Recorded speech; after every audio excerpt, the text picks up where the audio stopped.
Good morning and welcome on this beautiful Sunday morning. My name is Allan and I'll be the speaker later, and for now I'll be the coordinator. Steve had trouble with his alarm system. That happens when we spring forward in the spring. You know, sometimes people come an hour late, but I don't think that was it today. So it's great to have you here. I don't have the script in front of me, but whoever you are, wherever you come from, whatever you believe or don't believe, whatever your experience has been in the past, we're glad you're here today, and you're welcome here. Whoever you love and whoever loves you and whoever you don't love, you're welcome here also. So we have some announcements. First of all, the Circle Supper on Thursday night is at Scott and Janet's house, and you probably can look up their address if you have a directory, and I guess those that don't have a directory, we should probably announce the address.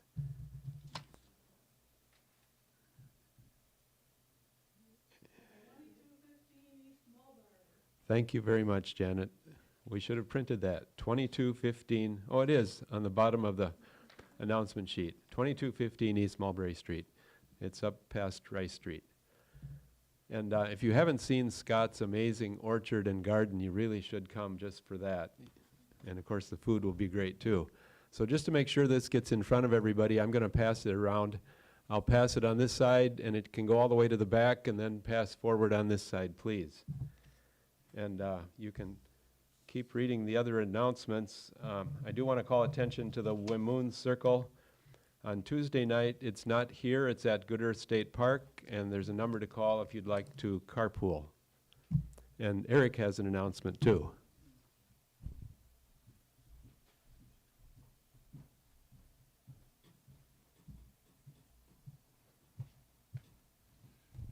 My name's Eric, and this isn't a biggie or anything like that. But for those that are interested in finding out more about Unitarian Universalism, which this church is a member of, or what it means to be a member of All Souls Church, immediately following the service, if you want to go to the back corner, there's our library. And I'll have a short meeting in there to introduce you to Unitarian Universalism and being All Souls. And whether you're new or if you just want a refresher, you're welcome to join us. Coffee and cookies will be provided.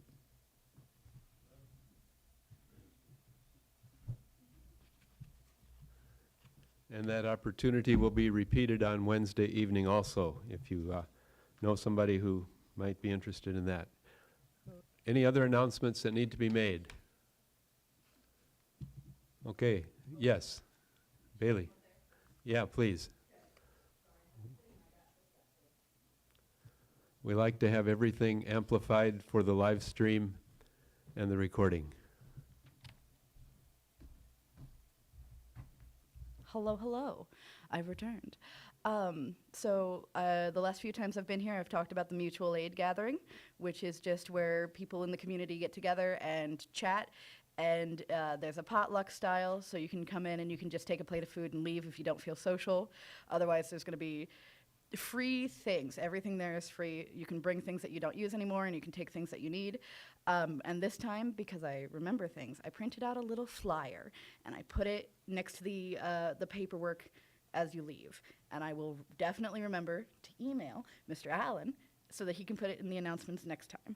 But it is Monday the 23rd from 6 to 8 p.m. at the Calvary Episcopal basement. That's it. Okay. Thank you, Bailey. Anything else? Then we'll hear the prelude.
Our chalice lighting this morning is a brief one, which I'll read and then light the chalice.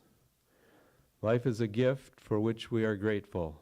We gather in community to celebrate the glories and the mysteries of this great gift. And now our opening song is number 12, if you would rise as you're able.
New. Please be seated.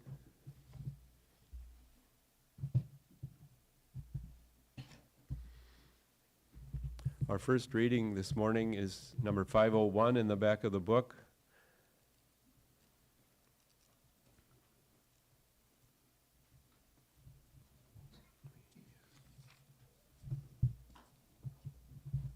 We often read these responsively, but this one is not set up that way.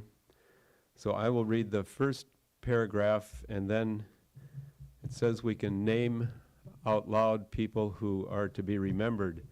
So if you have someone in mind as you hear these different needs, you can feel free to say their names out loud during that time of silence. Spirit of community in which we share and find strength and common purpose, we turn our minds and hearts toward one another, seeking to bring into our circle of concern all who need our love and support, those who are ill, those who are in pain, either in body or in spirit, those who are lonely, those who have been wronged. So you may name anyone out loud that you may wish.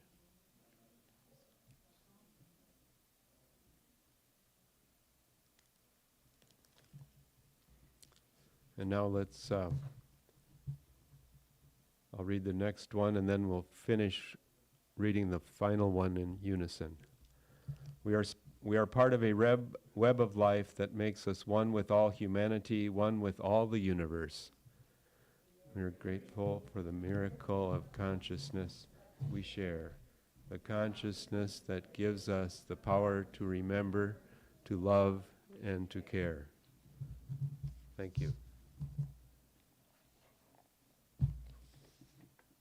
I'm happy to see Steve, our coordinator, and I wonder if you're ready with a story, or is that too quick to spring on you? I should be ready. Okay. And then the script is here. Yeah. You want the cordless mic, or it's up to you? First of all, I have to apologize a little bit. This morning my alarm went off. I thought, I'm going to sleep an extra 10 minutes. Time is relevant. Yeah. Okay. I thought I had one right here. Hang on one second.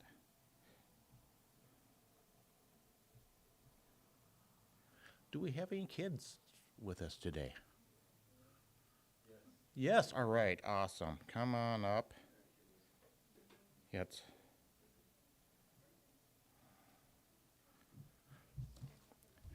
Okay. Hello? All right. All right, come on up. Oh.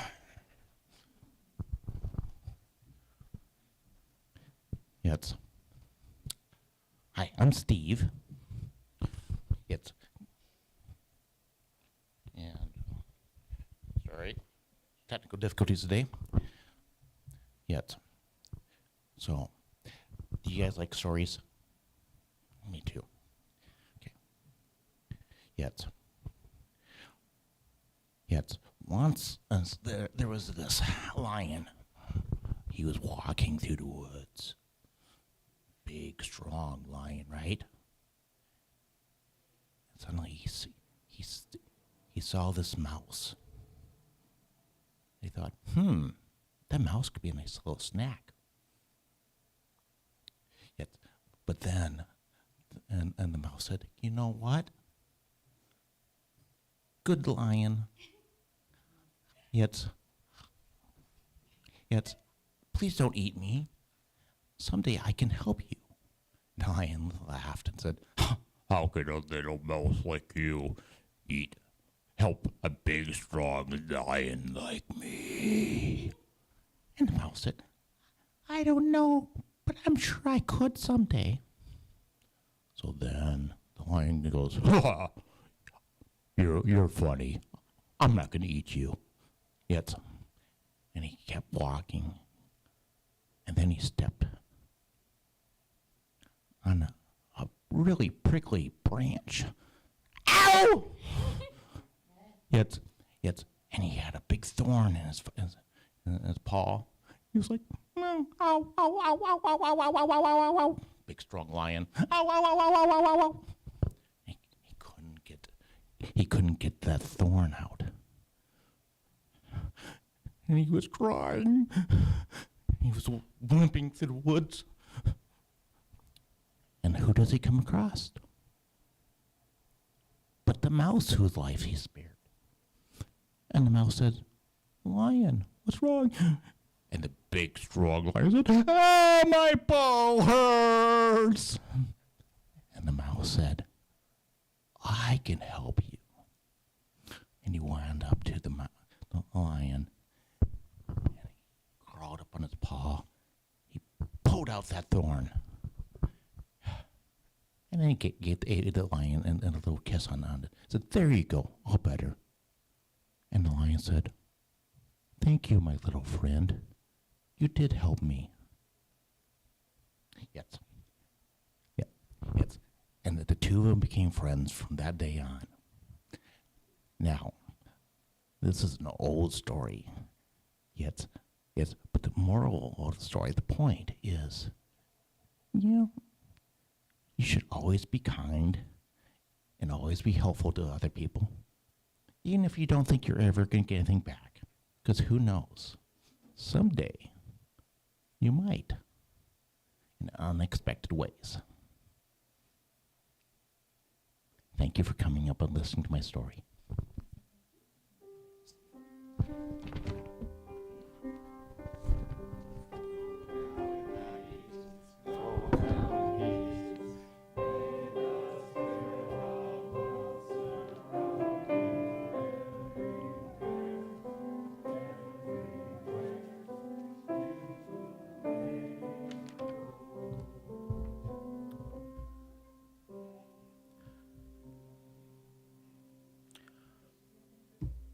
One of our traditions here at All Souls is the sharing of joys and concerns.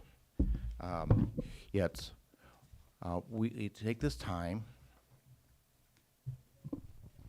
and we take this time and we take a stone and we share our joy or a concern that's been weighing on us. we are a talkative bunch, so if you do come up, please try to keep it brief so everyone has a chance. So I'm going to have a joy of getting really good sleep last night.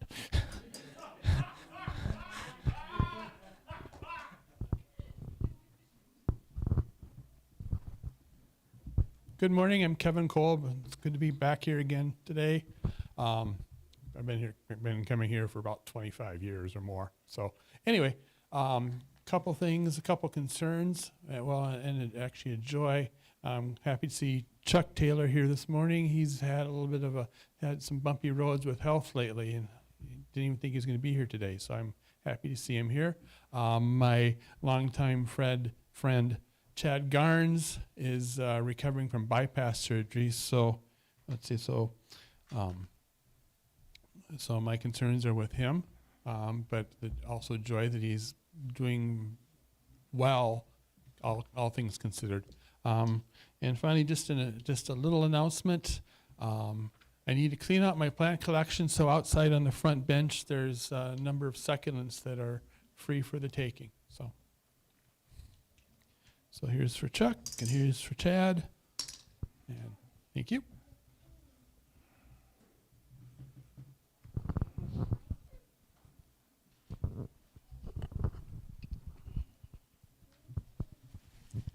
Good morning, everyone. I'm Pat Lowhead, and I've been missing for a while.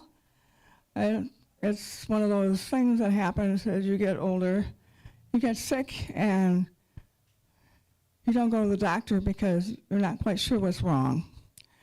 But I started having trouble hearing again, and back in the very end of July, all the way through August, and when I finally got to the doctor, I'd been almost deaf for about a month or more. And yesterday morning, I got treated and everything, and it didn't get better very fast. And then yesterday morning, I put my hearing aid in, and it was like, oh, the sound again. It's like a miracle. It's something cleared away or popped open or whatever in my ear. So I'm here today celebrating the fact that I can hear again. And it's not perfect, but it's getting better. And you probably heard from Eric that we took a trip to the West Coast on the Amtrak to see my sisters and their spouses and children and grandchildren. And one didn't make it, and I'm still missing her. That was Susan. And it was nice to see children that were, you get a photo in your email, oh, here's your niece Angela with her latest child, babe in arms, and then you get to the reunion and that child is 3 years old and running around. Amazing.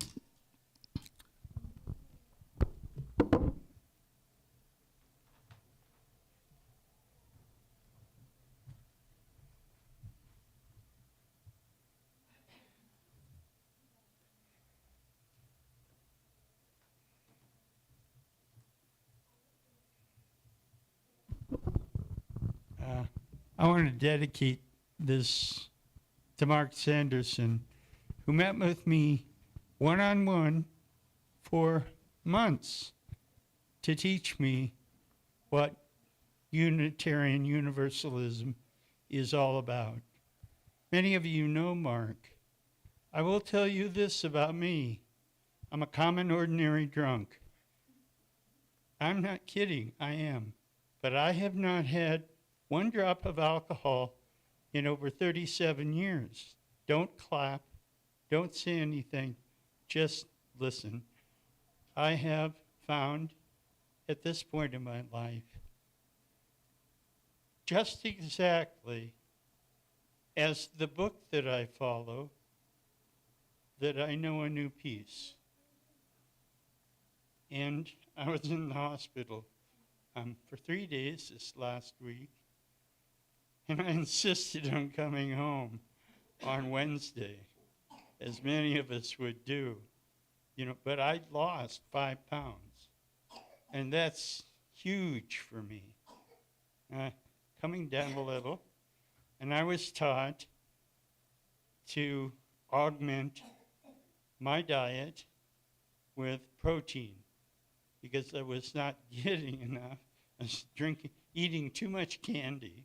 I mean, by the handfuls, and I'm diabetic. When I came into the hospital, I had incredible potassium, incredible blood sugar, and so over here at McKinnon, they brought me down. And then I went home. Now I don't eat sugar like I was doing, and I avoid foods containing potassium. And I must do that for the rest of my life. And I'm 73, and like you and like me, we can live a long time if we just pay attention to what we eat, how we take care of ourselves. And like Pat, I wear hearing aids. Wouldn't you know I walked off without them this morning? We were in a hurry. Now I can hear part of the spectrum of sound, unlike Pat. So I'm fortunate. So I would say, be good to us who can't hear a lot. Be good to Pat. And remember that normally I wear hearing aids. Thank you.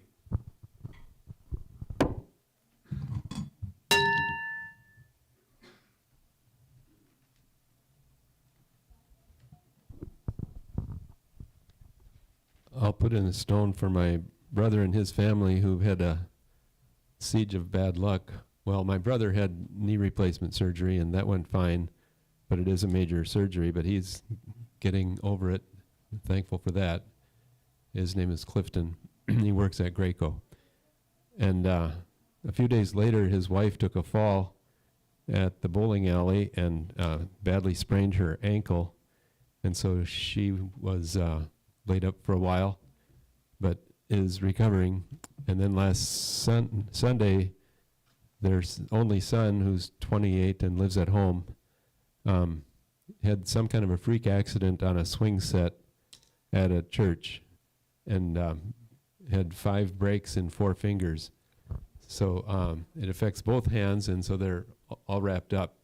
But when I went to see him, he has his one thumb projecting on one side and his thumb and his forefinger on the other side. So he has the use of his fingers at least to hold a spoon and to be able to text. And so anyway, if bad luck comes in threes, they're done for a while.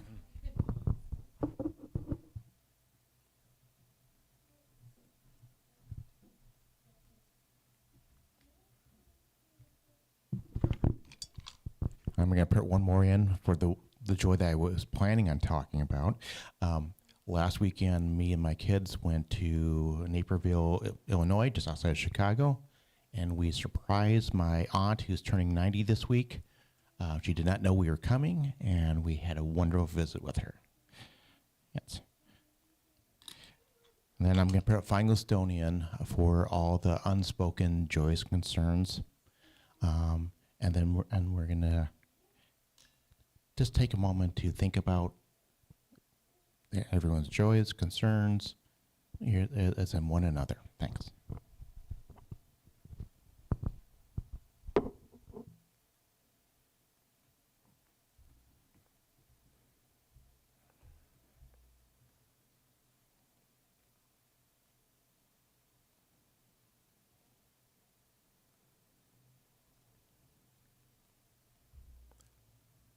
And now let's break our silence with some beautiful music. So if you'd all please turn to 299 in the main hymn book. Make channels for streams of love. You can stand if able.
Thank you. Next, we're going to have our second reading. That's going to be 468. We need one another. Yes. I will read the standard text, and you guys can all read the italicized text. I will read the italicized text with you, just so people who are listening online can also hear it as it gets picked up. Yes. We need one another when we mourn and would be comforted. We need one another when we are in trouble and are afraid. We need one another when we are in despair, in temptation, and need to be recalled to our best selves again.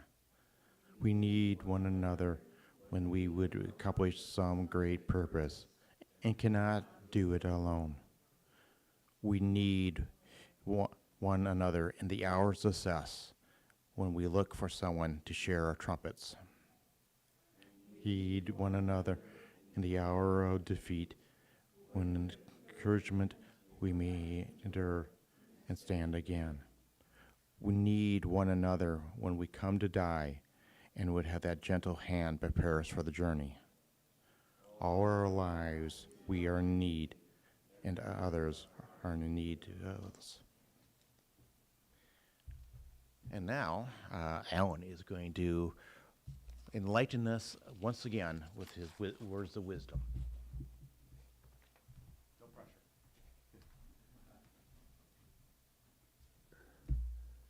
Thank you, Steve.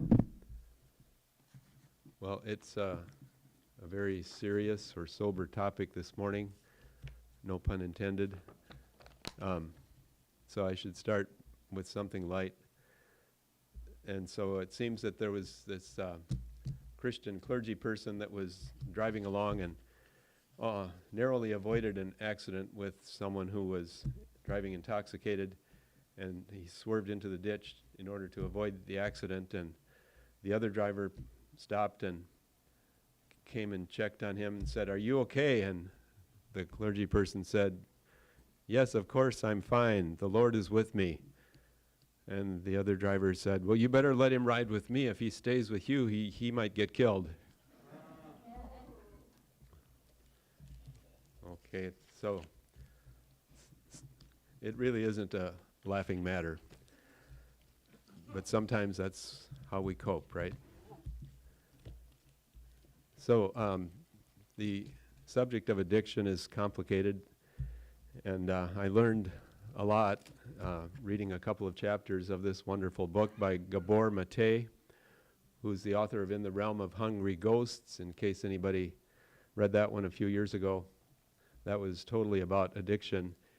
He's a physician who treats people in Vancouver, British Columbia, where the most highest concentration of drug abusers is in the Western Hemisphere, or in North America, I should say. So he starts out by saying that one of the misconceptions, of course, about addiction is that it's a result of bad choices. And that simply puts all the onus on the individual. And so that's been the American approach for over 50 years. The so-called war on drugs had its 50th anniversary a few years ago. And around that same time, we had the dubious distinction of celebrating not only that 50th anniversary, but also observing the fact that we went over 100,000 overdose deaths in 1 year in this country. So the bad choices argument is counteracted by themes like just say no, as if the individual ought to have the willpower to avoid this problem.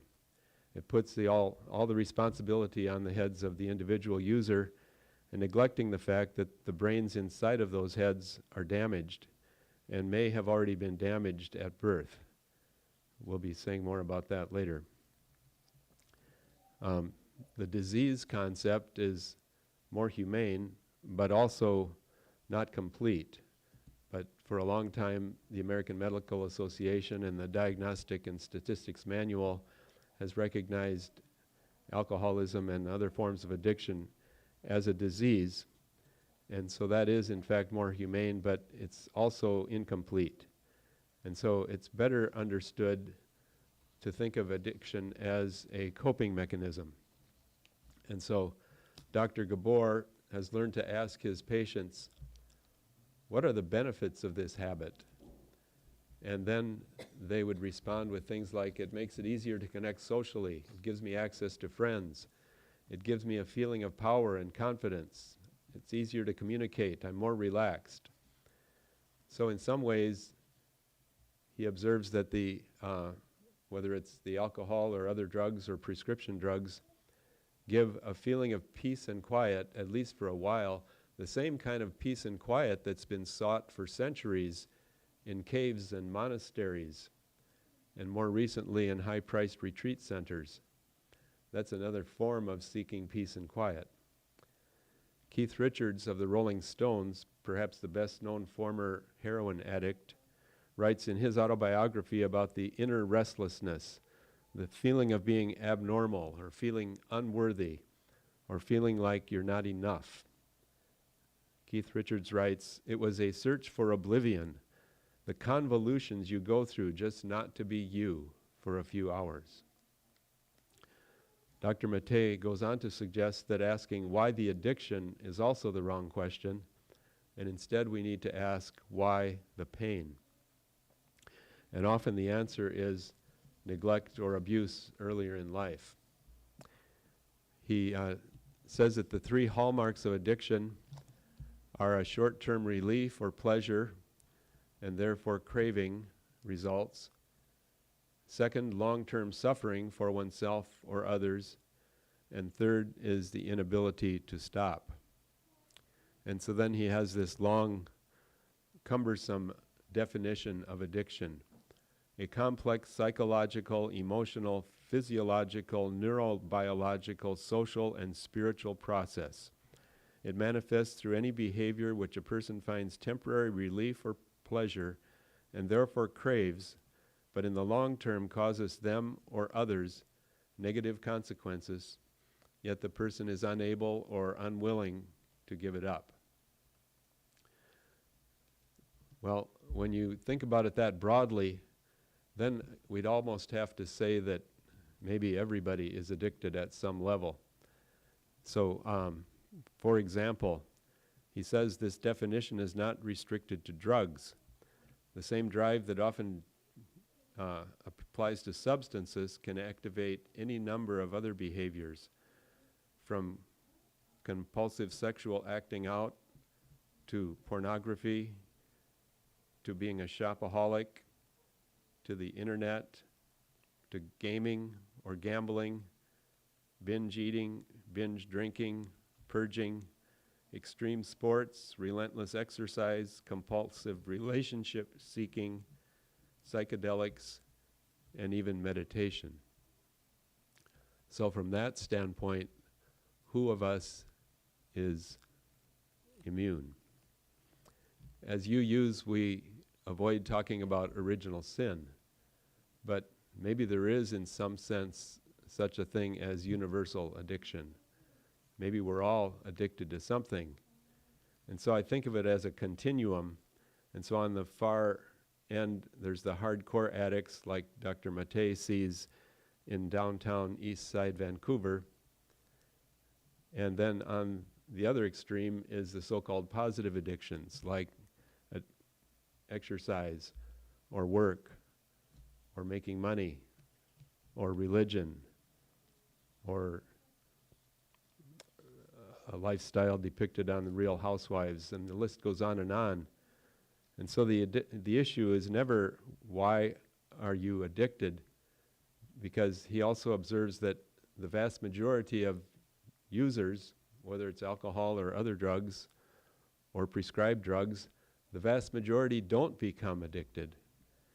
And so what is it then that creates the addiction? And Dr. Mattei points to the ACEs study, adverse childhood experiences. When you're playing cards, ACEs are a good thing, but these kind of ACEs are not. adverse childhood experiences, you've heard about this from me and also from Terry Liggins in the past. In the 1990s, Kaiser Permanente Healthcare, it's basically an insurance company, did this large-scale study of 17,000 individuals, mostly white, middle-class people, trying to predict who would have health problems in the future, who would become a burden on the healthcare system, and who might die prematurely. And they were able to isolate 10 forms of childhood adversity, which creates these predisposition to health problems in the future. The first 3 are forms of abuse, psychological, physical, or sexual. The next 2 are forms of neglect, physical or emotional. And the last 5 are forms of family dysfunction, use of alcohol or other drugs in the home, divorce or other loss of a parent, depression or other forms of mental illness, the mother being treated violently, and a member of the household being imprisoned. So, based on those 10 criteria, people have an ACE score, and it's either you have it or you don't. It's no gradations. But based on the ACE score, they could predict life expectancy, and they could predict the odds of developing other forms of health problems in the future. So one of the starkest examples is an ACE score of 6 or more makes a person 46 times more likely to use intravenous drugs than a child who scores 0. So according to Dr. Mattei, addiction is not genetic. And I know some will disagree, and we can discuss that further in the circle. But most of us, when we are asked about our childhood, would say, oh yes, I had a happy childhood. But Dr. Mattei has found that with some probing, many people find that they have suppressed memories, that were not so happy.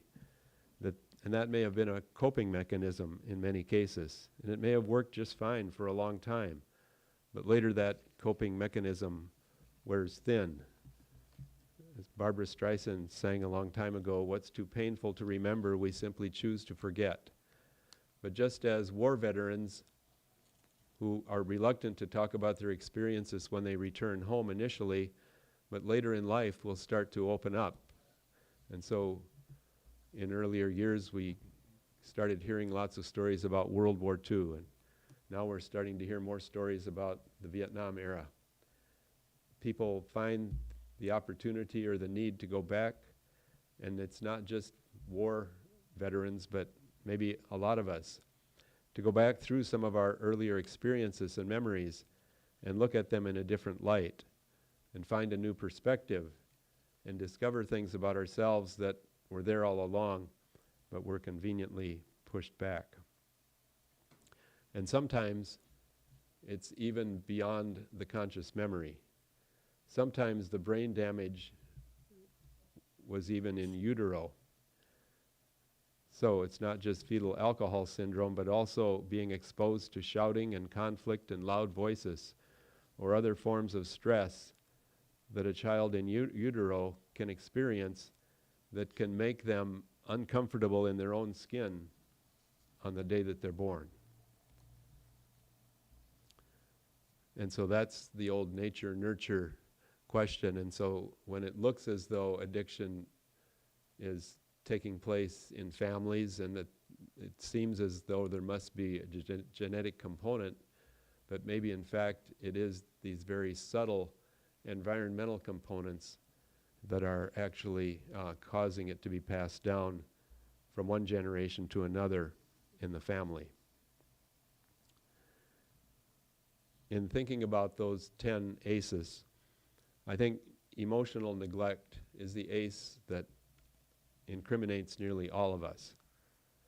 Often it's the result of anxiety. I think about the anxiety that my grandparents must have felt in the 1930s the drought in this part of the country and the Great Depression throughout the country. How could they be emotionally available to my parents while simply trying to make it out here on the dry, dusty prairies?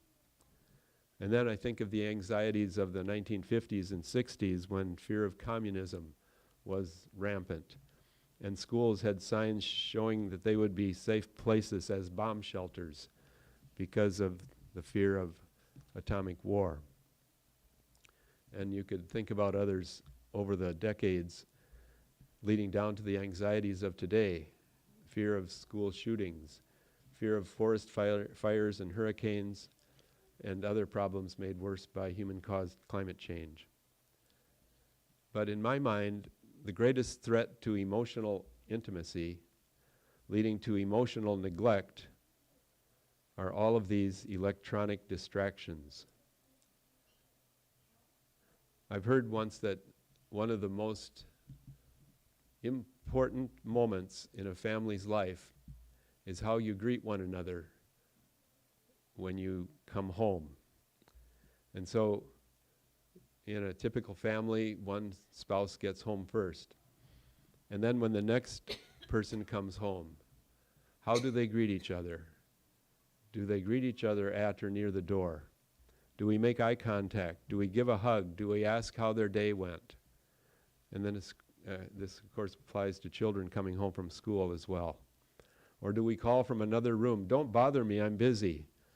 Or do we simply keep our eyes glued to the TV or the computer or the phone or the book or the newspaper or the magazine, if you're old school, without actually saying it, but still communicating that same message? Don't bother me, I'm busy.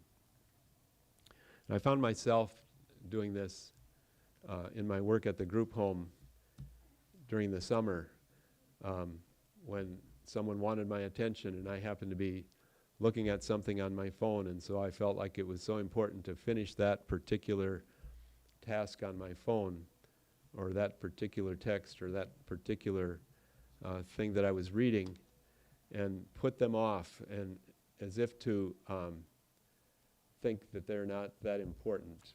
That's the feeling that we communicate when we are not attentive to the people around us.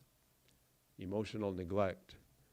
I've also thought about this a lot when I see parents picking up their children after school, because so many kids don't want to ride the school bus anymore, but that's a whole other subject. So typically it's the mom, but it could also be the dad waiting in the car outside the school, and while they're waiting, of course, their eyes are on their phone. But then when the child opens the door and gets in the car, what happens? Do they look up quickly and make eye contact, or do they keep their head down on the phone for a few more seconds, and then their eyes go immediately to the road and they put the car in drive without making eye contact? I feel like these devices, for all the convenience that they provide, are also one of the greatest threats to emotional intimacy in our lives today. Because the opposite of addiction is connection. That's what we hear from Face It Together, one of the best treatment centers here in Sioux Falls. The opposite of addiction is connection. And so the emotional isolation that so many people feel in this society is rampant all around us. We hear about people that are socially disenfranchised, and Dr. Mattei describes that also as a particular problem in the United States and Canada and England. There's no substitute for the warmth of human relationships. And warmth is, incidentally, is the phrase or the word used by another high-profile recovering person. Actor and children's author Jamie Lee Curtis was interviewed by Dr. Mattei and spoke about this warm bath feeling that she got from her drug of choice. The way it feels when you're cold and you step into a warm, but not hot, but a warm, really warm bath, where that feeling of ease rises as you lower yourself into the warm water. It was a very familiar feeling to me, and it was one that I loved. I chased that feeling for 10 years, in and out of everything from stealing opiates to manipulating doctors for the opiates. And so it's that kind of artificial high that was being sought instead of the natural high of a warm human relationship. The ancient Greeks had a famous saying, "Know thyself." But they had another one that's less famous, and that was, "Nothing in excess." And so that's probably a good watchword for all of us as we think about our lives and the so-called minor addictions or less problematic addictions that we might be indulging in. Nothing in excess is also a good motto for life. The opposite of addiction is connection. And so as we think about our principles like the inherent worth and dignity of every person, and those 100,000 persons who die each year from overdoses, they too have inherent worth and dignity.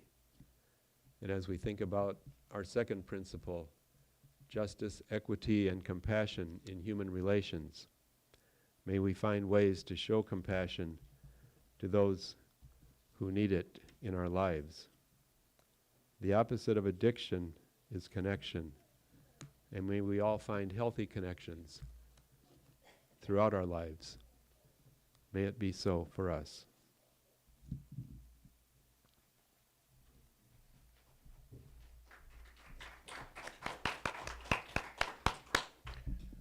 Yes, thanks, Allan, for that important message. It's a tough topic.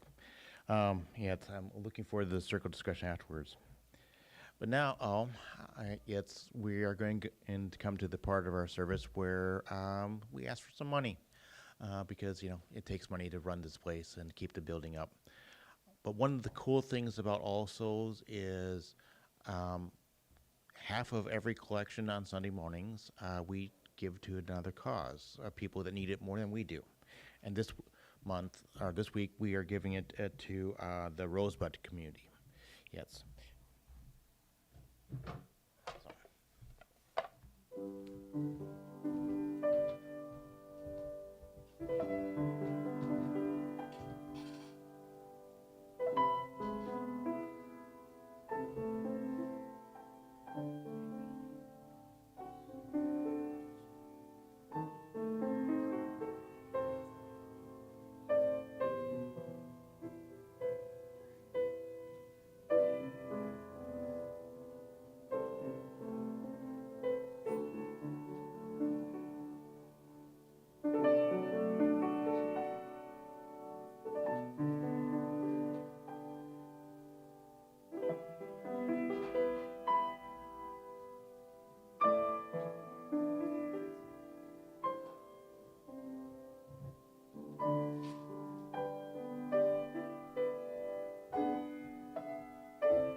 Yes, and if you'll join me in reading the words from the bulletin.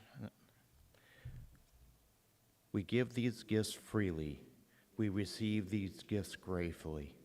We dedicate these gifts to the work of our congregation, serving human wholeness, caring for our planet, upholding religious freedom, welcoming the stranger, loving one another. Now, for our third song, it's one of my favorite songs. It's called Lean on Me, and it's in the Teal book, page 1021.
As we were singing that, I kept thinking there should be a verse here about removing thorns from paws.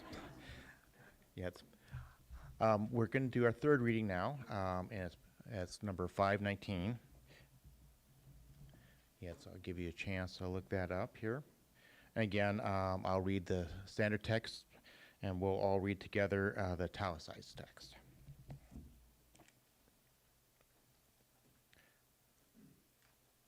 Let us not pray to be sheltered from danger, facing them. Let me not beg for the stillness of my pain, but for the heart to conquer it.